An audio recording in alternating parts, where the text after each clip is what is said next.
Hello, this is Valerie Aiello, and you're listening to Idea Diary. Thanks for coming back to my office and hanging out. Today, I want to just start taking seriously, training my brain, training my subconscious mind, or at least doing what I can do to control my subconscious mind, to create my perfect reality in my mind. Brainwashing somebody is a real thing, with cults and things like that, just in general, but you can also brainwash yourself. You can hypnotize yourself, apparently. I don't know all the terms and everything, but I'm taking this year to really train my brain. And I think I might even do the Dr. Joe Dispenza program where you really learn how to learn all the stuff about the brain and learn how to use it to your maximum potential. So we'll see if that actually happens. But I've always wanted to do the week-long Joe Dispenza thing where you go to a hotel and you work every day with him and you just learn a lot of stuff about your subconscious mind and how your brain works. And you can rewire your brain, you can heal your brain, you can heal all kinds of things, but you got to know how to do it. So I'm kind of thinking, okay, I'm going to have my train the brain series of some kind of as I learn things, I'm going to do a show about them, and then maybe I'll make a playlist series or something, or just do one big show with all that I've learned. We'll see how it ends up working out. But I wanted to start with the reticular activating system, which is something that I've known about. I've always done the lock screen thing on my phone or my iPad or my desktop image on my computer. It's something that everyone knows what it is, but nobody remembers the name reticular activating system. But basically, when you're shopping for a car and you're thinking about what kind of car you want, all of a sudden you see the car that you want all over the road and the perfect color and the perfect whatever. You see that car everywhere, especially after you buy the car. You end up seeing it everywhere. So that is the reticular activating system, and that's where your brain is a filter for information. If we could take in all the information of everything that's happening around us right now, your brain would stop working. It wouldn't work. You wouldn't be able to take in all the information at once. So your brain protects you by having this filter system, and it focuses on apparently things that you are already thinking about. So, like with politics, if you want to see your side of whatever it is that you think as the good guys, you're going to see lots of proof of that. And if you want to see the other guys, the other side that you don't like, or the other sides, you're going to see a lot of proof that that side is bad. The problem is, it's like if we don't have all the information, or if all the truth isn't happening to us, and then we're only getting this filter system that our brain's doing to us of all the good things that we really want to believe.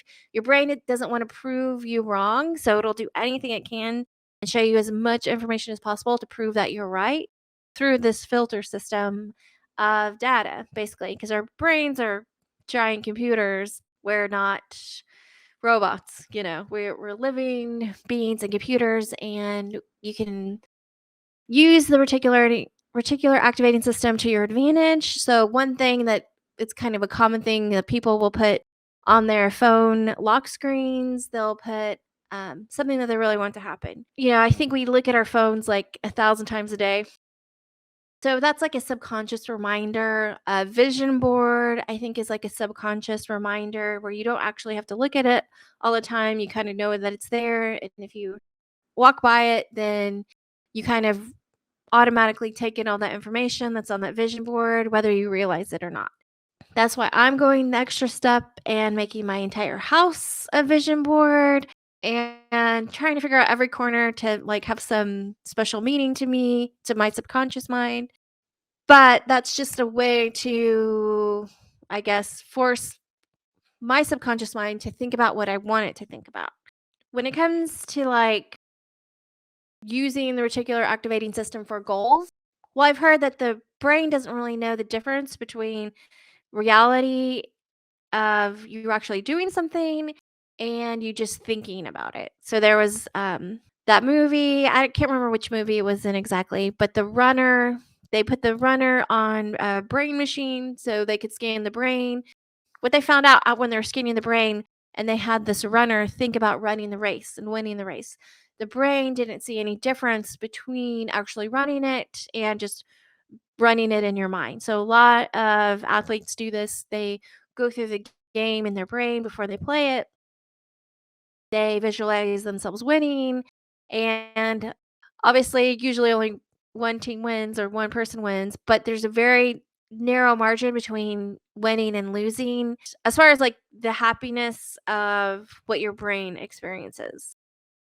Sometimes you might be crushed that you didn't win, but sometimes you might just be fine with that and say, let's go at it again. Let's try it again.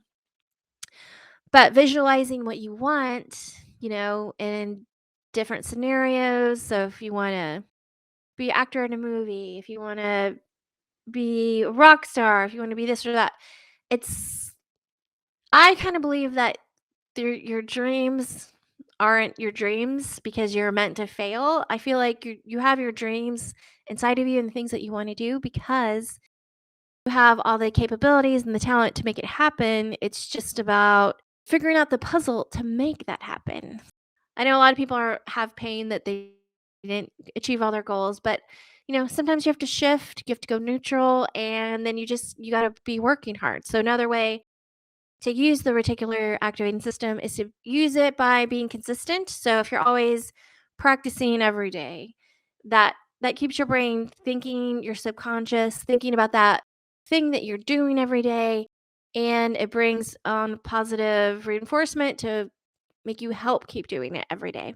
I feel like depression is a huge part of depression might be reticular activating system because you're depressed and then you're seeing all this proof over and over again of why you should be depressed. Maybe if you could train your reticular activating system to focus on the good, then maybe that could kind of help pull you out of some like downtime.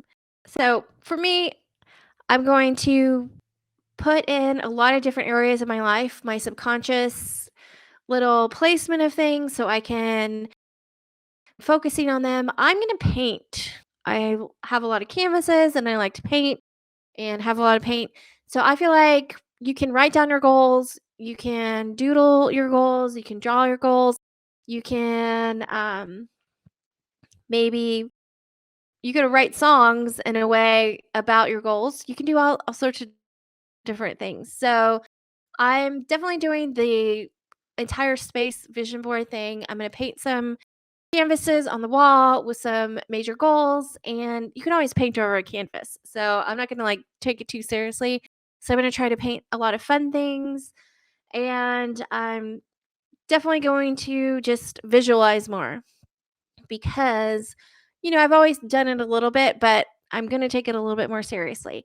So, just knowing about the reticular activating system, I think gives you a lot of power, knowing that you can train it and use it. And that'll be like one of the first things where I'm going to start learning about how to train my brain. And I'm going to share it with you. All right. Well, thanks for hanging out, and I'll see you later.